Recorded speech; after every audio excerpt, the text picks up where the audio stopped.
I want to thank the Texas Heritage Music Foundation and 290 Texas for this opportunity to share some Boogie Woogie with you and to talk about the history of Boogie Woogie.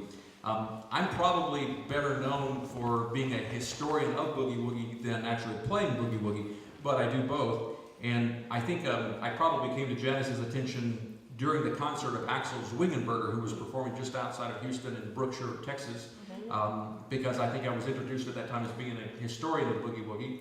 And although she and I did not meet in person, she took note of me, and I was aware of the foundation. So I'm glad that this is finally happening, because if there's any genre of music that deserves emphasis on a music foundation which focuses on a Texas musical heritage, it is definitely Boogie Woogie. To talk a little bit about Boogie Woogie, it's probably the most influential genre that's ever been identified as having originated in Texas. There's certainly lots of music that's developed in Texas, such as blues and other forms of music, but as far as the preponderance of evidence and the number of experts who, despite the obscure history of Boogie Woogie, there are more people who associate its having begun in Texas than any other place. And that's why I'm really delighted to be part of this presentation. It turns out that the person, Axel Zwingenberger, who was performing in Brookshire when Janice and I were there, had just performed earlier, I think the day before, in Marshall, Texas, which was hosting what they billed as the Boogie Woogie Heritage Fest. And although Axel performs mostly in Europe, he was present in Texas in Marshall because Marshall had recently, before that, had declared itself the birthplace of Boogie Woogie. And they actually passed a city ordinance declaring themselves the birthplace of Boogie Woogie. And it's in part because of the research that I had done. Certainly by no later than 1938, scholars and researchers had attributed the origin of Boogie Woogie to East Texas, but before my research, no one had really gone through an exercise to specifically try to isolate a specific municipality and essentially with the question of what would be the most likely municipality if you were going to think of a geographical center of gravity and say this is, even though the history is obscure, is there any one municipality that seems to be the best candidate as a municipality that we might consider the center of gravity? Even if Boogie Woogie didn't first take place in the Marshall city limits, ultimately it emerged in my research as being the most worthy municipality to be labeled the birthplace of Boogie Woogie. So I started calling it that, and I have an organization called the Boogie Woogie Foundation, which has a website called it's BOWOFO, B-O-W-O-F-O, which is an acronym for Boogie Woogie Foundation. .org. And I started referring to Marshall as the birthplace of Boogie Woogie, and ultimately got invited to Marshall to present my research, and they ultimately adopted the phrase birthplace of Boogie Woogie as a city title. And there are really four reasons why I concluded that Marshall was the most probable candidate. The historical research that occurred in the 1930s and 1940s concluded that Boogie Woogie had been first played in Texas in the early 1870s. And of course, to make that claim, you first need, at least at some point, to kind of say, well, what do we actually mean by Boogie Woogie? What are we really talking about? And I'm going to give you some examples of what I consider the formal properties of Boogie Woogie so that that'll be clear. But if you look at Marshall, if you assume that the claim in the 1940s that it did originate in the early 1870s in East Texas, if that was true, and if you look at all other attributes associated with Boogie Woogie, Marshall becomes a very good candidate. First of all, Marshall was the headquarters of the Texas and Pacific Railroad, and as a result, they had their shops there. They were, repairing locomotives. Eventually, they did construct de novo some of their own locomotives. They also had a rail system that was developing. They also had a very large African American population, and they were also. And African Americans are the individuals who are attributed to as having created Boogie Woogie. Also, Marshall was in the piney woods of East Texas, and Boogie Woogie is by oral history, has always been regarded as originating in the piney woods. And of course, this was a very active hub in the early 1870s. And also, the earliest eyewitness accounts of Boogie Woogie that were either in or near Texas were not far from Marshall. In 1911, which is much later, there was a recollection by Clarence Williams of having heard George Thomas play Boogie Woogie in 1911. But Leadbelly, also known as Hughie Ledbetter, who I'm sure most of you have heard about, described having heard Boogie Woogie for the first time in his life in 1899 in Shreveport, Louisiana, which is just about, I want to say about 40, 50 miles, maybe it's more like 24 miles. It's very close to Marshall. It's even less than that. But they have an active railroad hub, a railroad line between Marshall and Shreveport that originated in Marshall. They built it down from Caddo Lake into Marshall, and then they extended it such that the railroad line that reached Shreveport was actually a railroad or a locomotive that traveled from Marshall to Shreveport rather than from Shreveport to Marshall. So that was another example. And even prior to the 1928 78 record recording by Pinetop Smith, which had the word Boogie Woogie in its title, in Texas, Blind Lemon Jefferson was using the term Booger Rooger. In 1926, he came out with his Booger Rooger blues, and was also said to have been using Booger Rooger or Booger Wooger or something phonetically similar to that in the teens. And there's also instances of music, although it's not clear if it had all the properties of Boogie Woogie, but there is at least reports of the term Boogie Woogie being applied to piano music in Bowie County, played in the 1890s.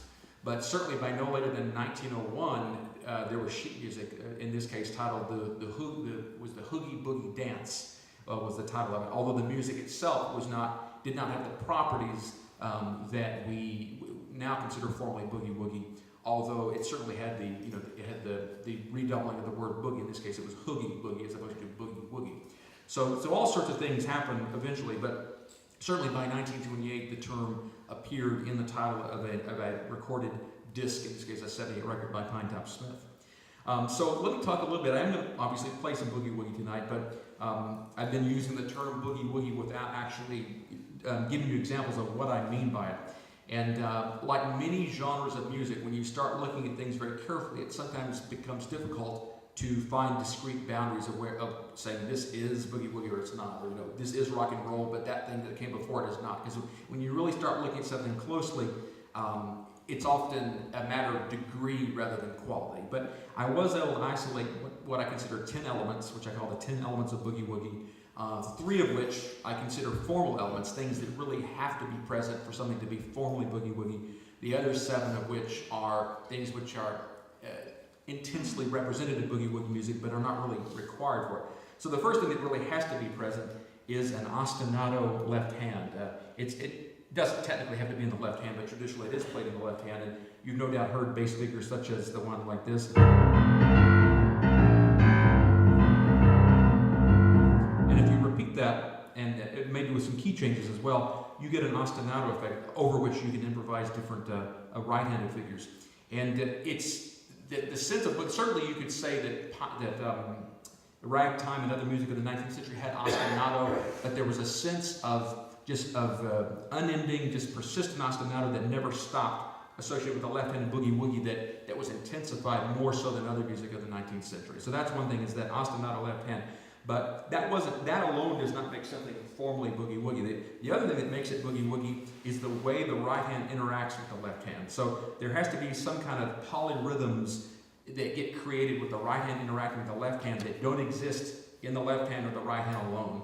The easiest way, there are 2 easy examples I think to describe or show polyrhythm. So one thing I could do is talk about the use of swing. Swing is as opposed to a straight da da da da da da da. So we get kind of shot like that, and that can be created by a polyrhythmic interaction between the left and right hand. So if I'm playing just a single note, there's no swing to that note, and if I play the same thing in the right hand but 2 octaves higher, there's no swing to that note. But if I displace them in time, I can get a swing.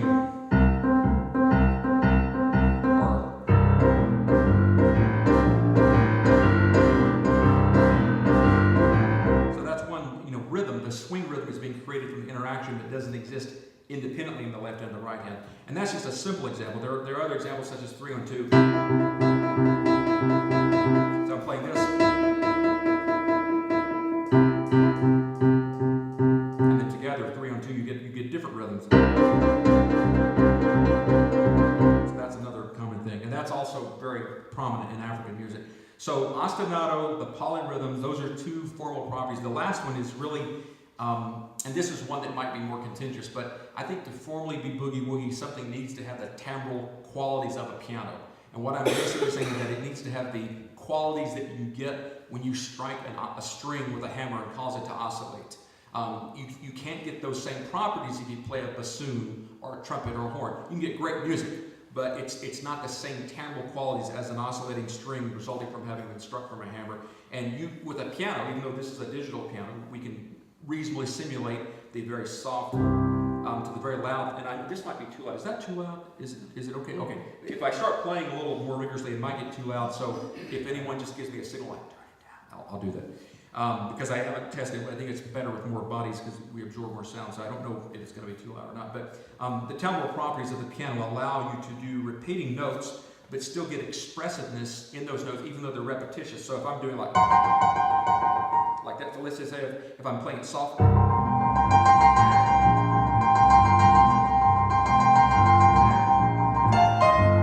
And you can do that with a guitar with strumming. It doesn't have to be struck with a hammer, but it's the oscillating string, and there's something about that that's different from an oscillating column or a vibrating column of wind in a wind instrument. So those three things, the timbral properties, polyrhythm, and ostinato, those are the formal properties. The other things that aren't required but still are commonly seen in boogie woogie and might cause some people to resonate more intensely with a piece of boogie woogie music is things such as swing. So I can play it straight or a swing. Like that. Or syncopation.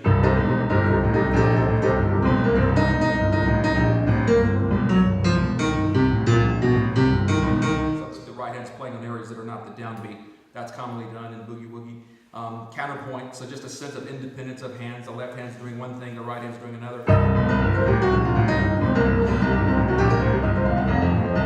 Different things, a sense of independence. A tonality, a sense of musical key.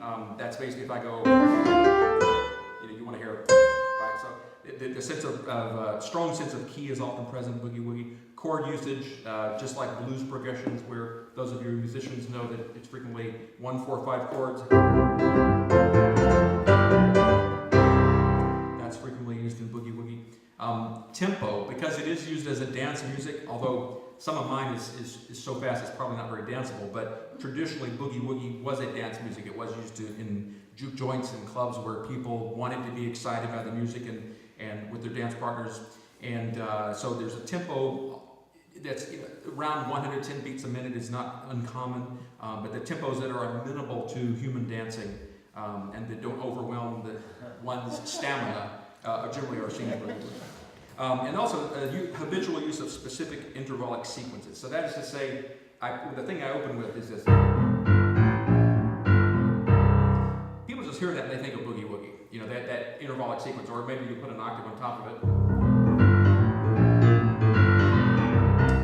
Associated with boogie woogie. It's not boogie woogie in itself. If I played that on a horn, I would not call that boogie woogie, but it evokes the idea of boogie woogie. So that's the habitual use of those specific intervallic sequences or themes are an element of boogie woogie.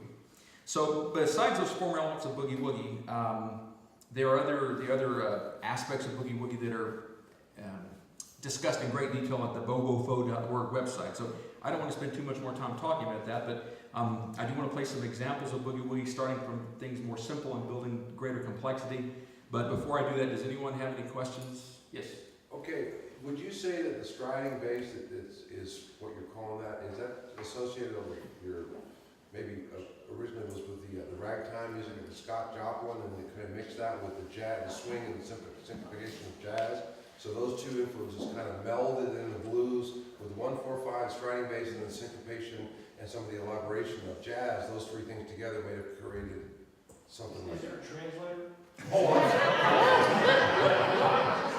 That's impressive. I have no idea what I'm talking about. Old-time Scott Joplin and blues and jazz combined created a similar thing as what I'm hearing you say.